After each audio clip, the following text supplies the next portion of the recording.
All right. Hello, everybody. We're back. You're back on the Motion Design Hotline with myself, Evan Abrams, and joined, as usual, by Kyle Hamrick. Kyle, how are you doing today? I am doing fabulously. Well, that's good. You seem refreshed. Mhm. You're back from vacation mode. Mhm. We are ready to solve people's problems. That's why we're here. We solve your problems. Oh, well, there's a limited subset of people's problems that we can solve. So, Right. A niche version of specific questions about a specific thing. right. But in that we solve all of them someday, eventually, maybe. Exactly. Well, if you have questions related to motion design, visual effects, After Effects, I guess we can answer Premiere questions. We're not adverse to it. Yeah, absolutely. Animator, character animator. I mean, you can ask us about substance, and We can answer questions about hats too. that's true because we have these truly wonderful hats. Now, today we are talking about fills. We're getting fancy with fills, Kyle. They are Not just to be clear, we are not talking about a person named Philip. no. These are content aware Phil, not of course the wholly owned IP of content aware Philip, and the generative fill. Two types of machine enhanced AI powered filling in of stuff. So that's what we're going to be getting into. If you have any questions about this stuff or other things we do, just get at us in the chat. That's what we want. If you have questions about other things, you can get at us in the link. But yeah, I don't know. Before we get into it, I want to say hi to everyone who's hanging out with us in the chat. So good to see. Hello, everyone. Umacorn hanging out there, holding it down.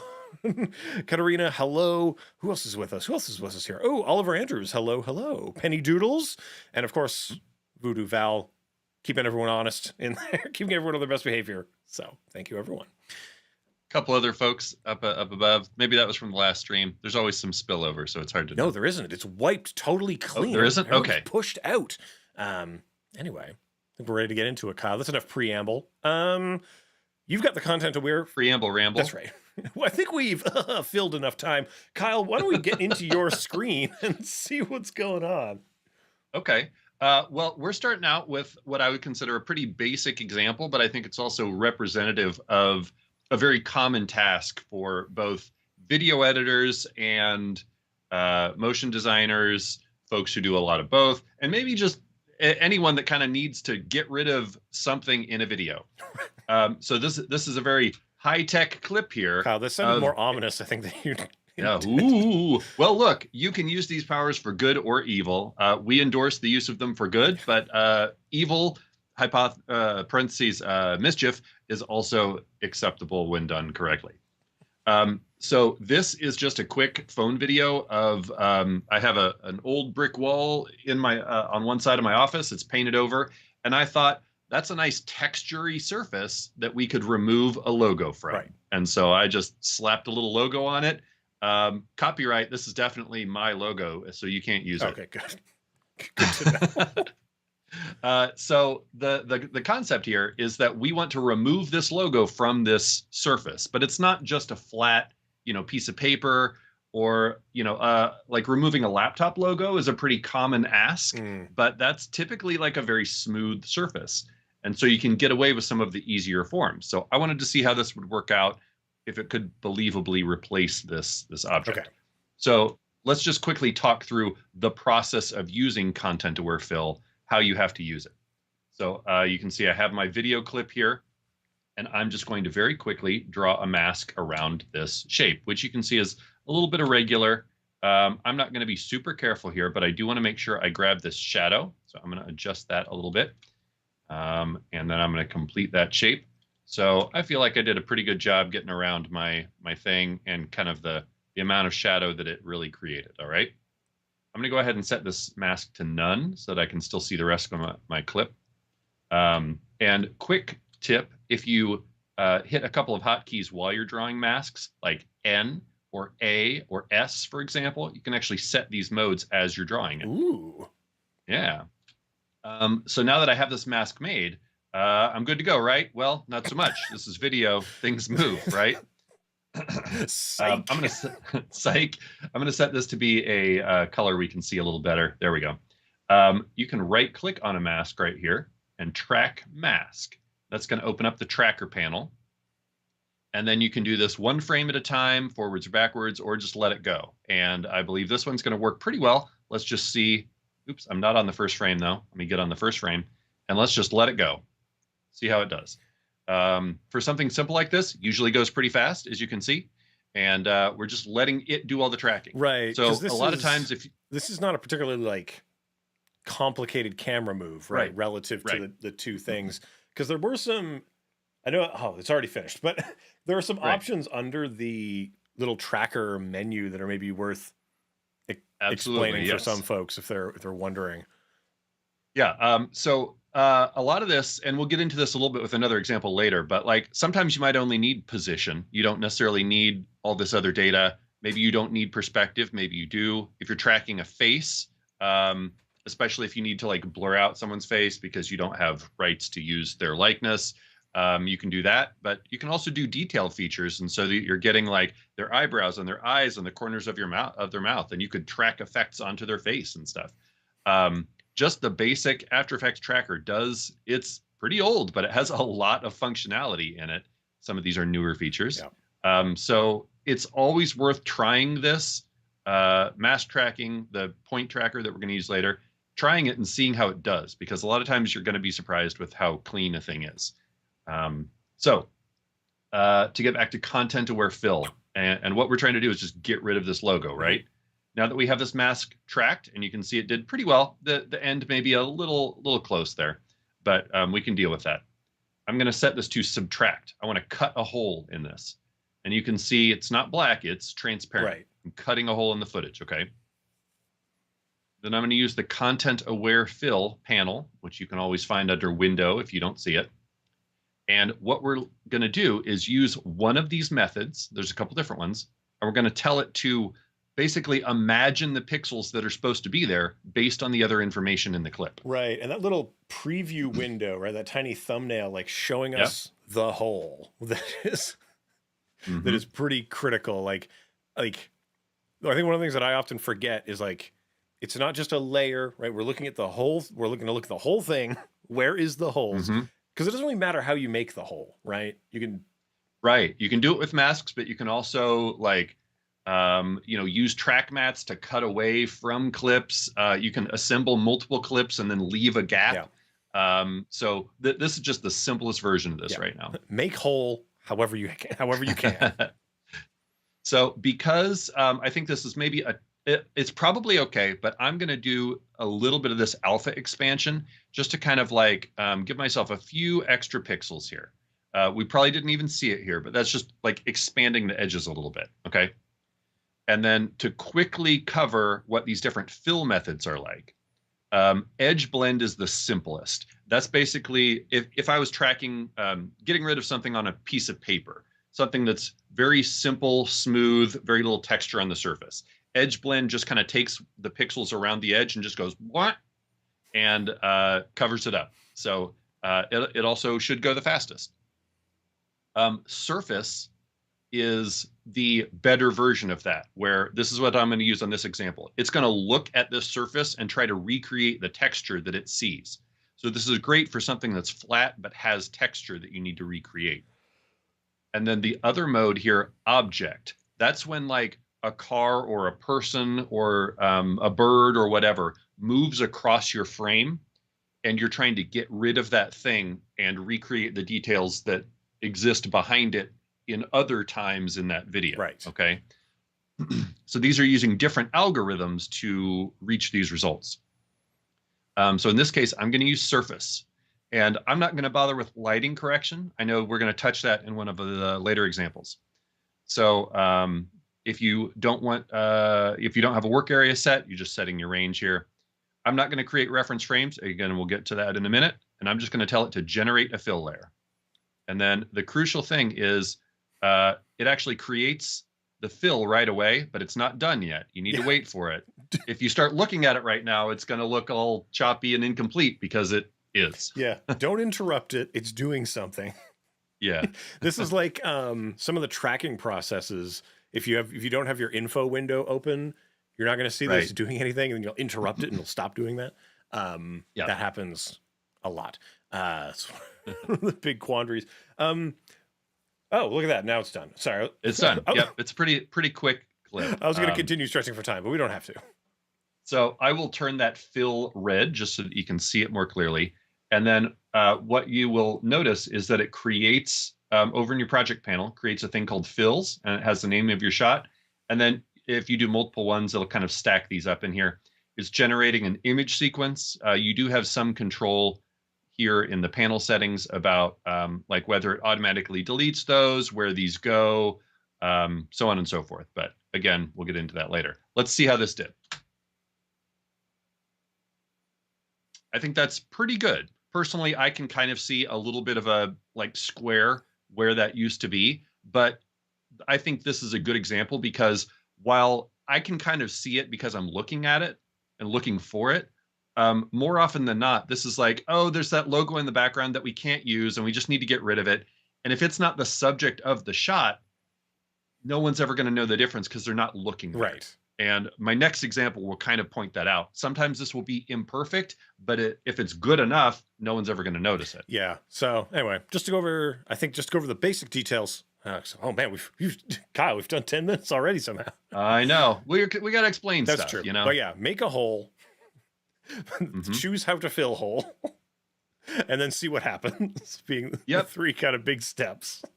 Yeah. And honestly, like if you have a more complex shape, sometimes doing it in kind of in passes on different parts of it can be successful.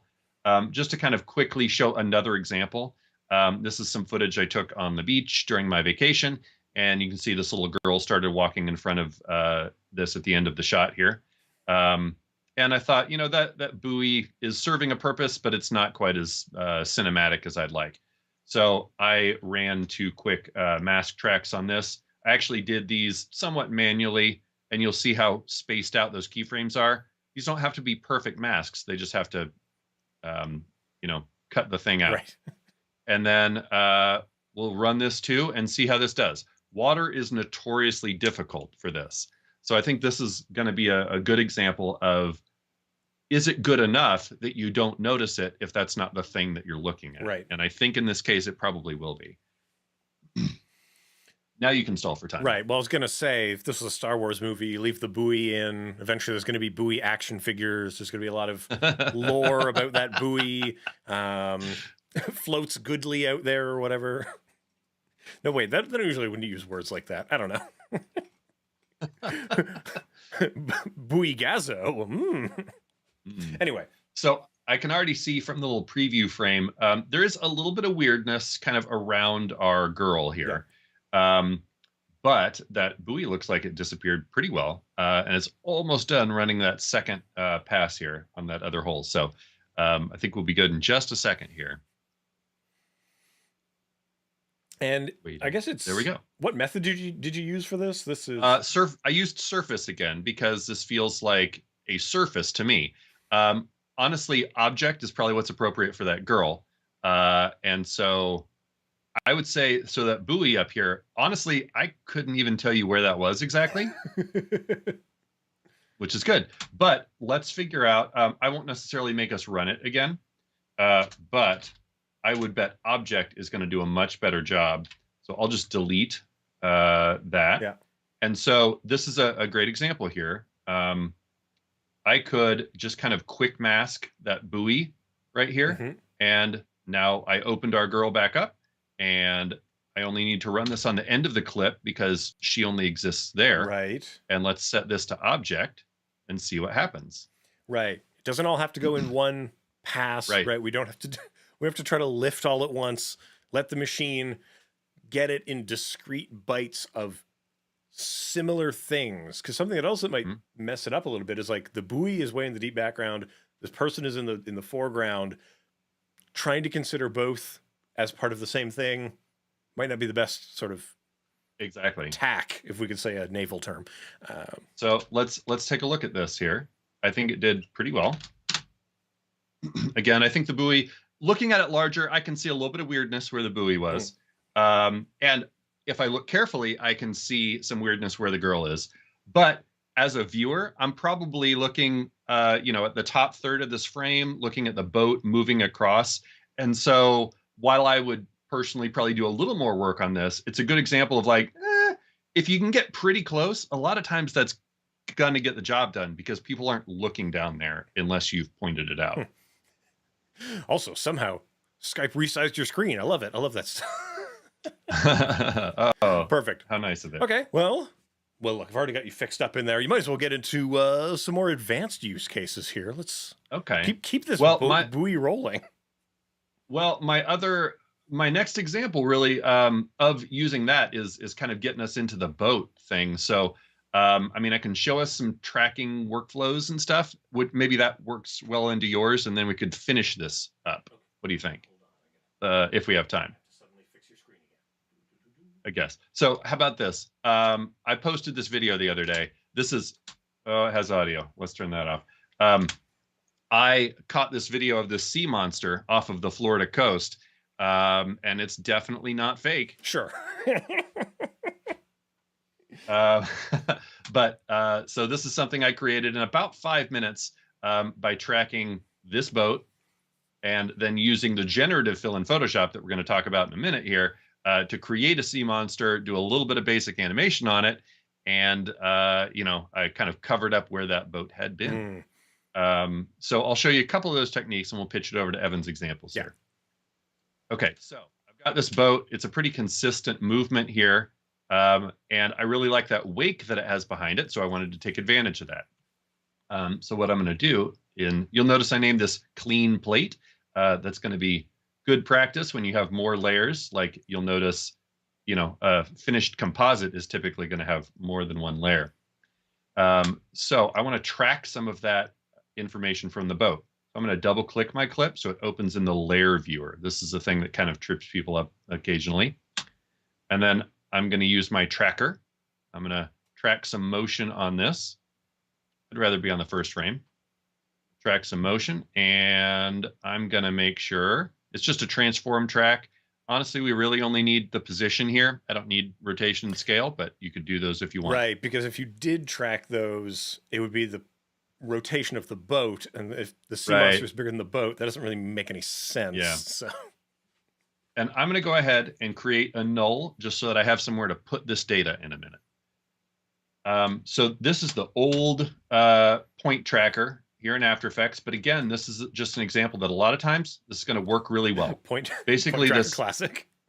Yep, point tracker classic. Basically, this inner area is what you're telling it to look at, and then this bigger area is where you're telling it to look for that thing. Areas of high contrast are going to do the best here.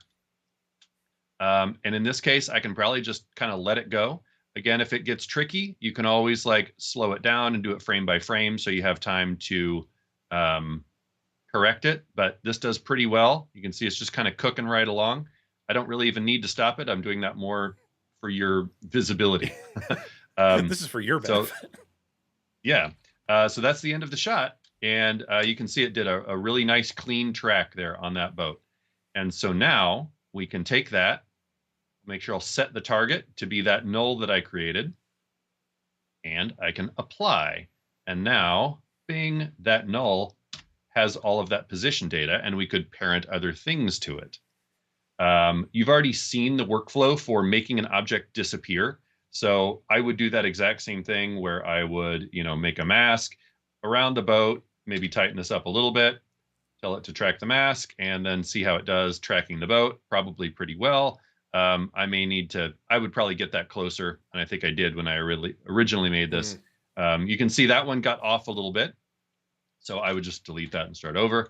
But the intent would be to have a clean plate with no boat, but keeping the wake so that when we replace it, we would have the ability to kind of move our sea monster up and down. But that's probably about as good of a handoff as I'm going to have. And then I could switch over to the pre-baked version of my cleaned up water. And we can kind of come back to that after we played with generative fill a little bit. Yeah. And one thing I wanted to say is that, using a thing of high contrast to get data and then painting that thing away is one of the more common visual effects practices. So you'll see somewhere like, I don't know, they're wearing a green suit and they got big tennis balls all over them. It's because you can take the green person away, keep the data from what's been stuck to them, and then you've got you've got the data basically on one layer that will then feed into the effects that will replace the strange green person. All right, let's. If you're putting stuff on a face or hands, you can literally just like do Sharpie dots, right. And you'll frequently. By the way, Evan, there we go. Yeah, my Skype signal got blown up down there. Just Sharpie dots on your skin gives you plenty of tracking data, and those are pretty easy to erase, especially with things like content-aware fill. So if you're needing to do VFX like that, or make yourself gigantic in the little bubble, those are some good techniques. Speaking of gigantic.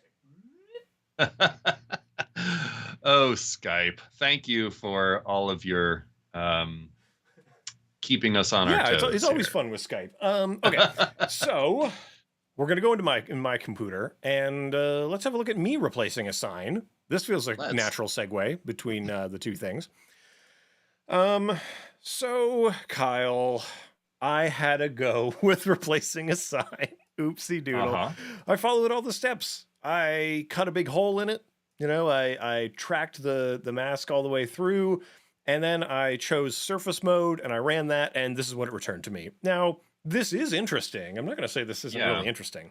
But why is it doing this, right? Well, I'm trying to replace something that I, the human, know to be a big orange space. So I'll set this to none so you can see, it's this digging fellow here. And so I'm replacing them, and I've removed all of the context to understand what's supposed to be there, right? So if you asked a computer, and computers aren't particularly smart, although we like to congratulate them all the time. Hey, computer, what do you think should go there? It looks at the scene and thinks, most of it looks like that stuff. Yeah, most of it looks like this. So more of that, I guess, is what you want. So you end up with this kind of nightmare. So it's a great example of a thing I heard one of the Adobe engineers use. You just asked it to hallucinate pixels. Yeah, exactly. And that's exactly what it did. What do you think is in there? I don't know, a nightmare. And if you use object mode, you can kind of see it's a more stable thing, but it's still a wrong thing. So what do we need to do? We need to feed more information to this. So one great way to do that, you got this button over here that says create reference frame. So let's see, I'll just take my masks here and we'll just turn those off. And I'm going to say create reference frame, bloink, open. But you can also leave the masks, like if you want that hole and you want to send it over to Photoshop and fill it in manually, that works too. So it's created a little reference frame over here. It's opened up Photoshop. It's put this in place. And I want to make the alterations to this that I think should happen. So I'm going to go ahead and crack on with maybe the spot healing brush, right? We're going to heal this away, or oh no, oh no, you're doing more nightmares. You might try to use the remove tool, right? To say, we want to make this fellow go away. Hold on, that's a bit more advanced for what I wanted it to do. Or you can just use the classic clone stamp. And we've got content aware move tool. Like we've got so many tools at our disposal for like fixing this up. So we'll just sample up here. We can try painting this fellow away. Thankfully, I've already done this process. So we're going to kick it over here. What a relief. Thank goodness. To create a reference frame that looks like this. So before we get too far down the road, what you've got is your original down here, and then you've got the reference frame, which is a full frame. Like it's everything here. It's not just this, it's everything. This is how the frame should look, computer. And then when you run, you get this type of a result. And you can see that it's doing a pretty ding-dang good job. I ran this on Surface with lighting correction, I believe. And the result, you can kind of see that as we start to get further and further away from the reference frame, I'm not sure if you can, I'm going to zoom in on this nail up at the top, or this rivet up here. You can see the rivet starts to sort of deform over time because we're a good 100 frames away from this. So it's starting to break down. The understanding of what this should be is starting to break down a little bit away from here. So you might need to put more guideposts, more goalposts, more gates to help boost the signal sort of on the way through. But it's done a pretty nice job of fixing up over time some of that lighting situation. You can sort of see that like the sun changes, there's some wind that's hitting this angled metal. So it's not staying the same color, but this has allowed us to get a pretty nice clean fill construction humor for you to then replace this with other stuff, right? So that's where the reference frame comes in. I know I'm talking fast, but it's because we have a lot of things to get through. We do. Today. Let's get into, it's segue time. And we're going to get into some generative references. So safety first, Evan. That's right. Safety first. So in this case, I have made a reference frame and I've tried to do as little work as possible, which I think if people know me that's sort of how I be. Look, we're busy people. That's true. You know? So I'm going to make this hole, right? And I've got those turned off. So we've got this hole, right? And if we come into the mask and we just go ahead and I'm playing with the expansion here, just so I have a little bit of orange in there perhaps, or maybe I don't even need this on, right? I'm going to send for reference frame, right? Hey, give me another reference frame over here. And we are in Photoshop beta or beta, however you pronounce it. And we're just going to select around here. We're going to try to have fun with this. And like this. And the little contextual menu comes up. I'm going to say Generative Fill. We're going to fill this thing in. I can't think of anything. I'm just going to say generate. And so what it's going to try to do is generatively fill this person away. Honestly, this may be a thing a lot of people don't think about. Clicking that button without anything in the box is a great way to basically let it clean things up for you. Yeah. Although you can see sometimes, because not ideal. But. So maybe now's a good time to talk about the difference between these two things, right? These two technologies. Why are they so different? What's happening? So content-aware fill has the frames and the pixels that live in those frames on either side, right? It's temporally aware, some might say. That's right. So its sampling corpus is the video that you just showed it, basically, right? This thing's corpus is a lot of stuff on the back end, but also contextually what's around. And that's why this thing in the middle resembles this stuff outside. Mm-hmm. Here's another alternative. Would you like a hole? Maybe. Right. I like how it gave it some lighting, though. That hole feels three-dimensional. Well, it continues this dent, right? Right. From over here, and then the dent that lives in here kind of came in. So we've got that going on. And it's got options, and we could say... I love that last thing. I don't know what... Yeah, this is some wild stuff. And I'm going to say safety sign. So you can say, hey, I made a mistake. I'm going to prompt you with this instead. Give me a safety sign. So we're going to see how well this does. Cranking away on it. Do. Oh, okay. Yeah. Okay. Oh, that's terrifying. Honestly, those all look like the after effects of not observing the safety sign. Exactly, yeah. Which seems pretty effective, if a bit gruesome. Yeah, this is the after. So I'm going to say this. I'm going to say save. You know what? You nailed it. I'm going to give you a thumbs up for that. We come back here. This is the new reference. So we're going to go with that. And let's just go ahead. I'll put the hole back. So remember, we have reference. We make the hole, right? So reference plus hole. And let's just do 1 second of that because I'm interested to see what happens when we try to do that. Aren't we all? So we're going to go ahead and say generate fill layer. And we'll see how this goes. Remember, in a still frame, this looked normal and fine. But none of these pixels exist in time, backwards and forwards, anywhere in here. So nightmares can occur a little bit like this. So it's kind of melting a little bit. Yeah. Now, of course, that's because content-aware fill is trying to understand the surface and remap this thing onto that surface.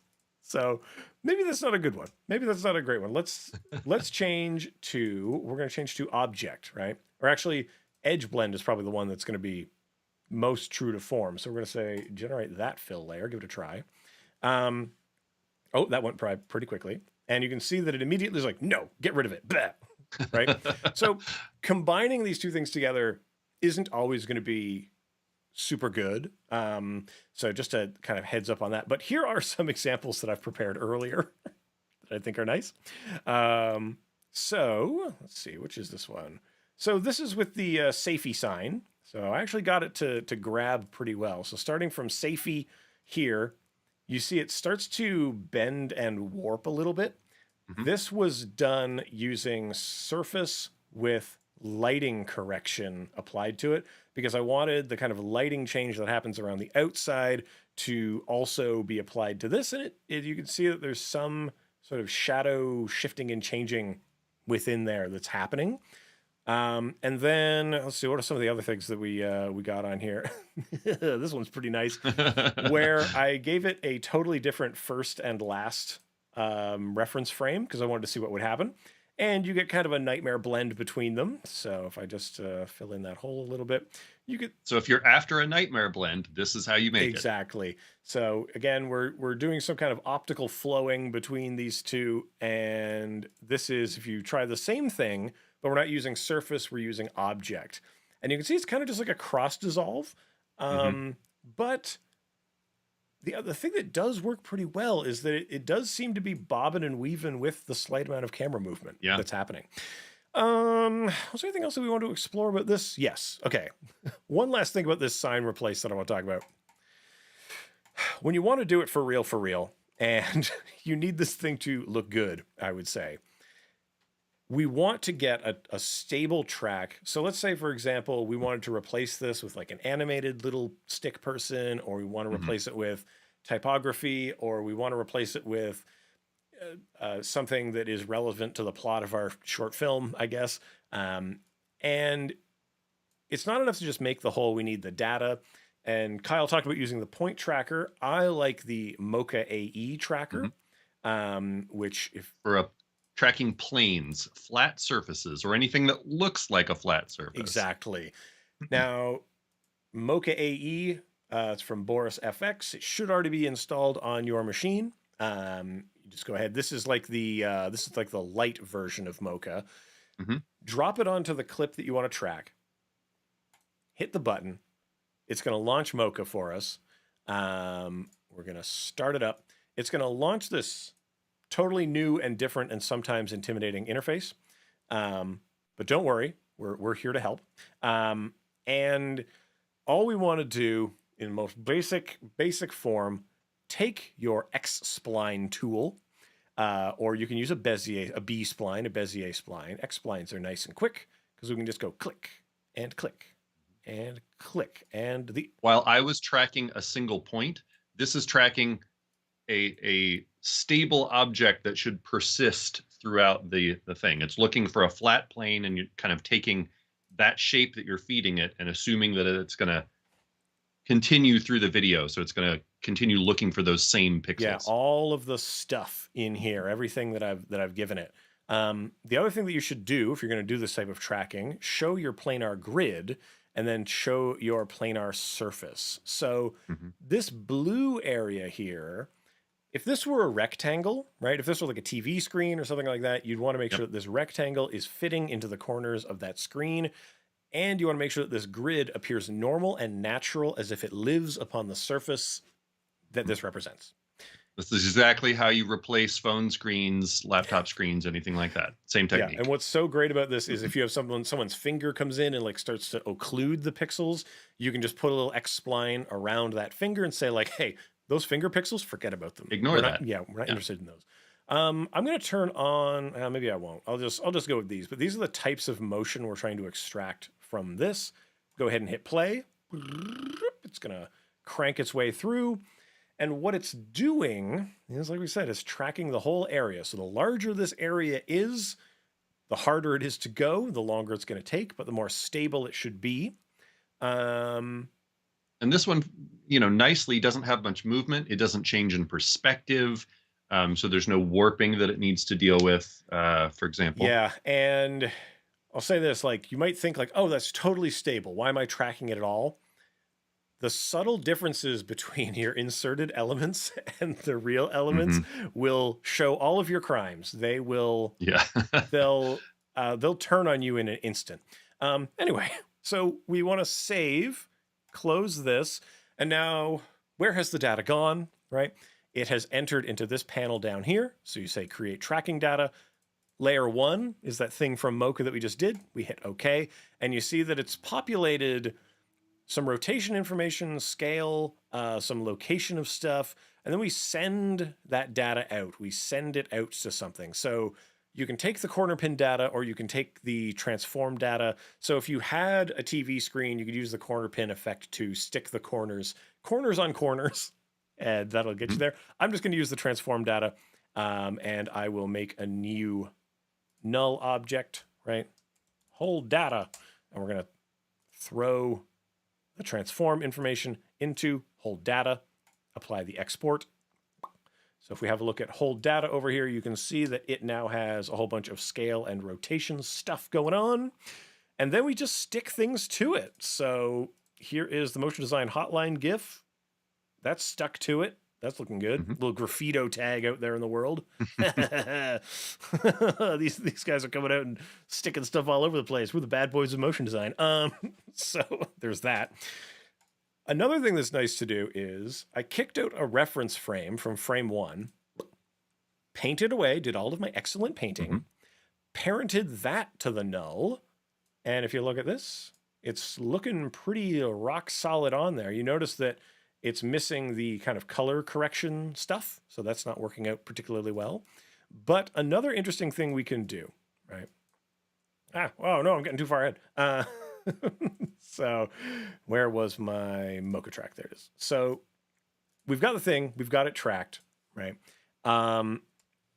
Let's just make this mask go away. And I'm going to say, you know what?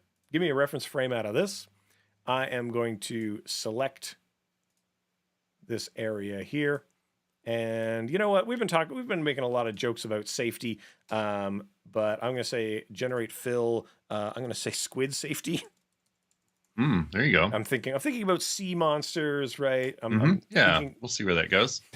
This natural tie-in between our two projects. And we're just going to see, because this is going to create a still image for us, some squid safety for us. I love it. Okay. Okay, I don't know what happened there, but I really love the middle one. Yeah, let's go with the middle one, I guess. We're going to hit save. We're going to dive back in over here. Now, you'll notice that the reference frame here has not updated, even though we hit save and then we came back over here. What's going on? Well, what we need to probably do is actually, where is reveal layer source in project? There it is. We need to go and say reload footage, and that'll kick it like that. So then I'm going to take this reference frame. I'm going to parent that to the null. Because it came from here, we want to make sure the playhead is here. When we do that, we need to come into this frame, right-click on it. We're going to go time. We are going to freeze frame and extend, so this goes on forever. And if we scrub through, you can see that it's like this whole picture is wobbling. Love it.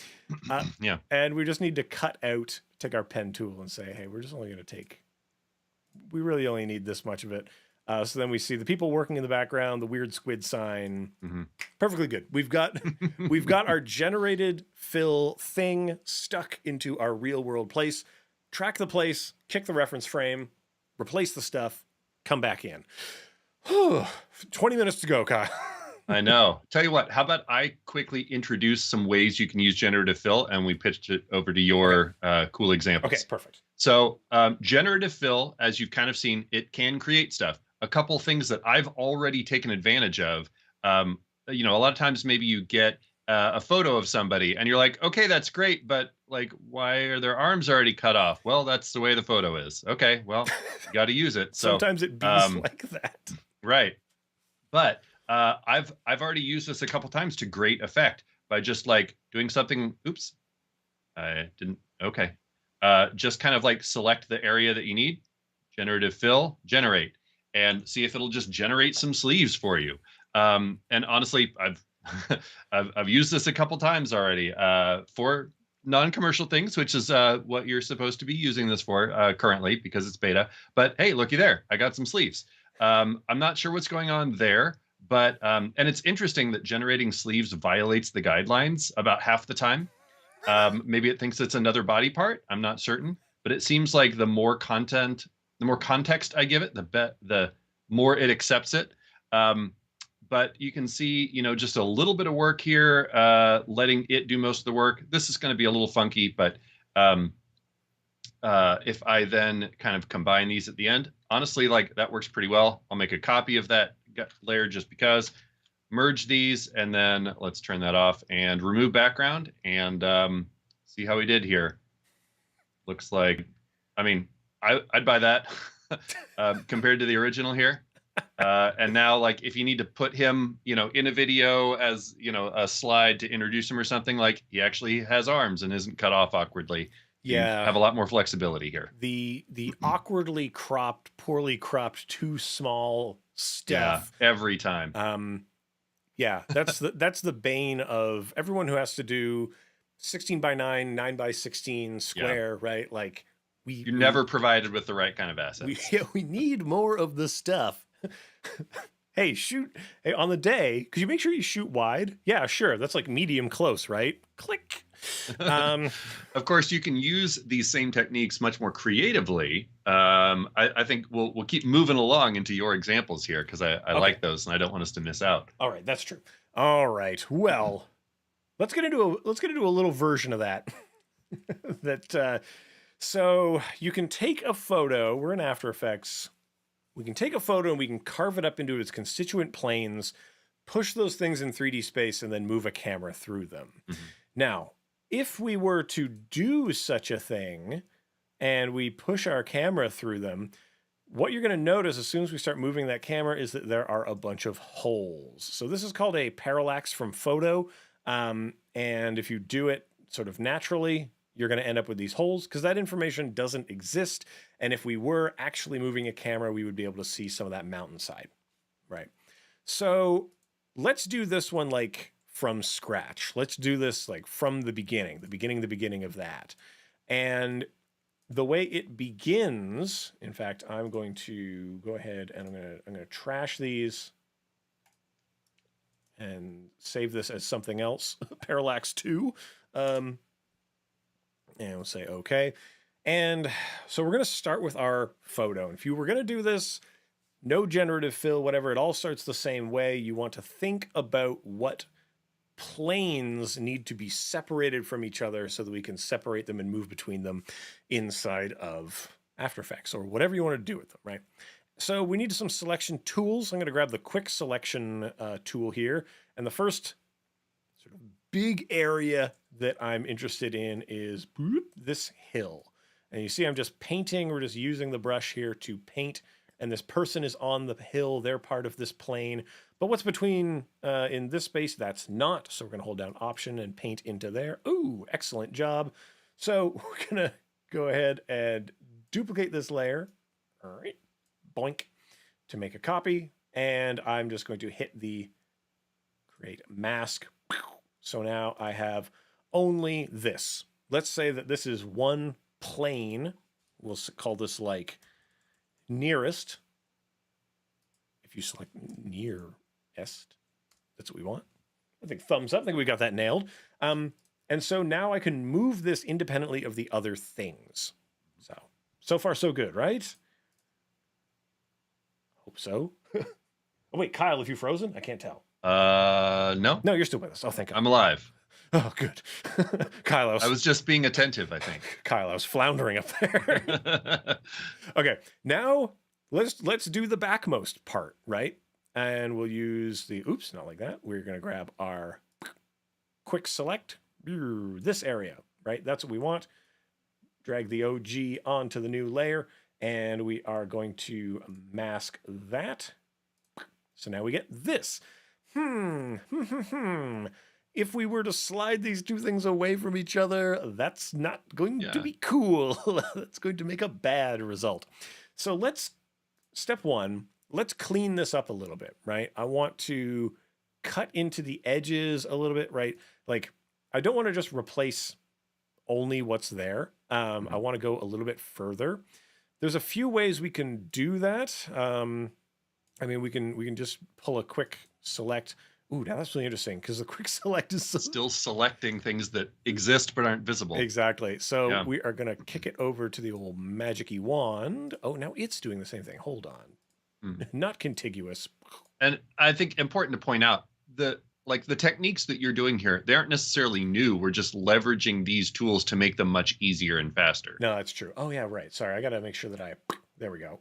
I just want to select the mask, please. So we're going to go ahead and do that. I'm going to hit the invert selection button. So now I'm selecting this part. I love this contextual menu. People can fawn over generative AI all they want. I like the contextual part the most. I'm going to say expand selection. I'm going to expand it by, I don't know, 50 pixels or so. And you see it gets a bit bigger. Maybe I need to expand it even more, right? So we're going to keep expanding. Let's go by like 150, right?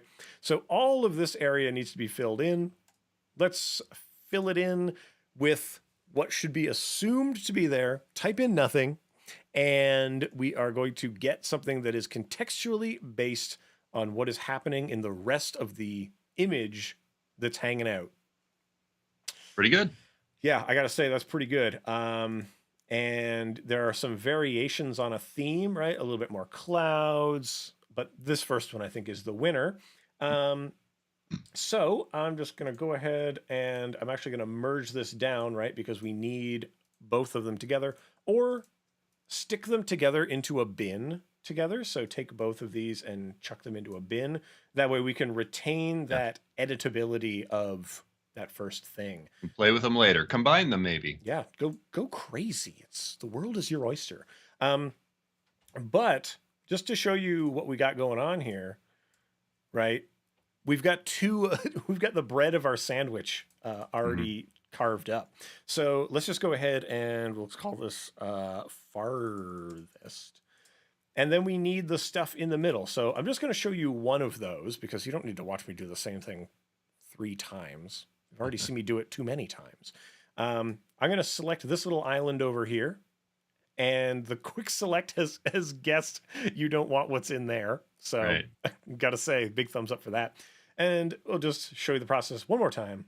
Drag onto the make new, give it a mask.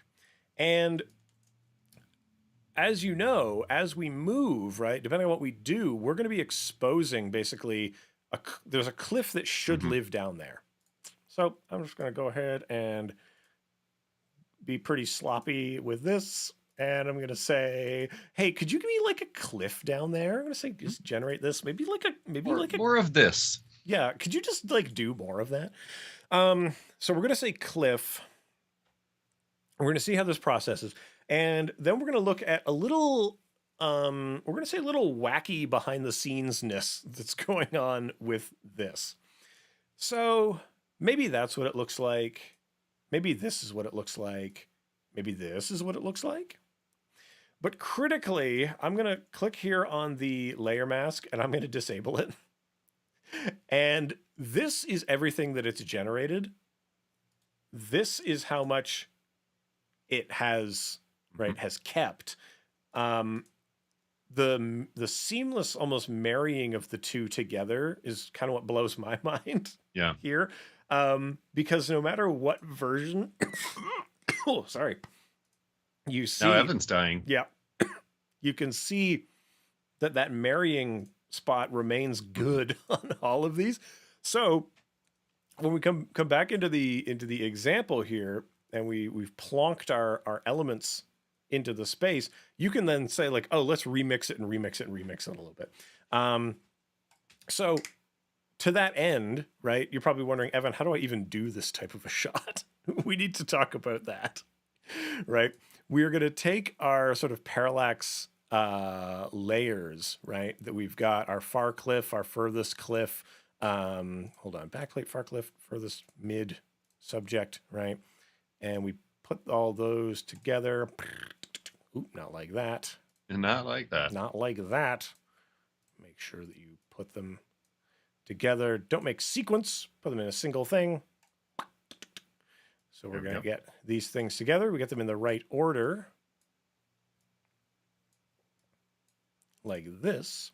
And so if we just kind of rack through them one at a time, subject, and then something here, and then something here, and then something here, and then something here. Then what we require from them is a camera. So we're going to make a new camera.